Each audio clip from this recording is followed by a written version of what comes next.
starting on pole position. It is Mohamed Badima in the Ferrari 458. Porsche represented by Benjamin Hengste from Hungary on the front row of the grid. Daniel Fenton heads row 2 with Mercedes-AMG, and Kilian Drumont in the Subaru BRZ alongside row 3, Thomas Laboutelle in the BMW M6. And then next up it is Paul Ura in the Mazda RX Vision Gran Turismo concept.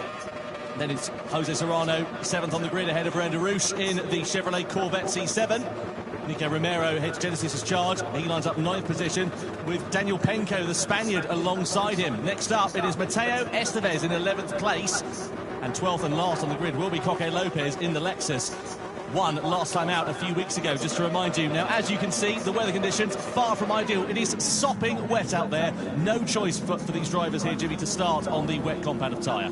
No, you have to do that, otherwise you'd just be completely gripless for the first couple of laps or so. But Badima out front in that Ferrari, feeling fast, obviously, as he said a bit earlier on. So if you're him, really, ideally, you want to just eyes forward and try and build as big a gap as you can whilst the car is feeling good. Of course, tyre wear on as well here. So easy to burn these wet tyres if it gets into difficult conditions. But I think it's going to be a fun race this one, Tom. Yeah, we'll see what happens, because of course it can dry out. There is that possibility with the dynamic weather. Will someone go on to the intermediate tyres? Will they make a gamble and go straight onto the dry compound tyres? We'll wait and see what is going to happen over the course of this 28-lap race. But round 2 of the 2024 Gran Turismo World Series is about to begin. We're ready to go racing here in Prague as Mohamed Badima and Ferrari will lead the field across the line, and we are underway then here at the Red Bull Ring as we head up towards the first corner. Badima, Hengste, then Fenton, Drumont, Laboutelle. Don't expect any rash moves in towards turn 1,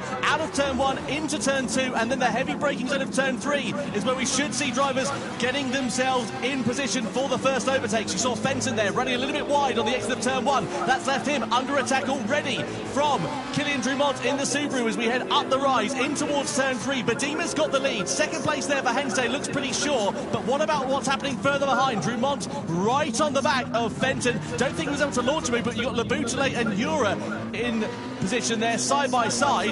5th place for Laboutelle as he drags alongside and then past the Mazda and up through into 5th place. Ren Rouge in the background in the Chevrolet, going around the outside perhaps of Paul Ura in Mazda, who's looking to the inside of Laboutelle. Cars getting very close contact there between Hengste and Badima at the head of the field.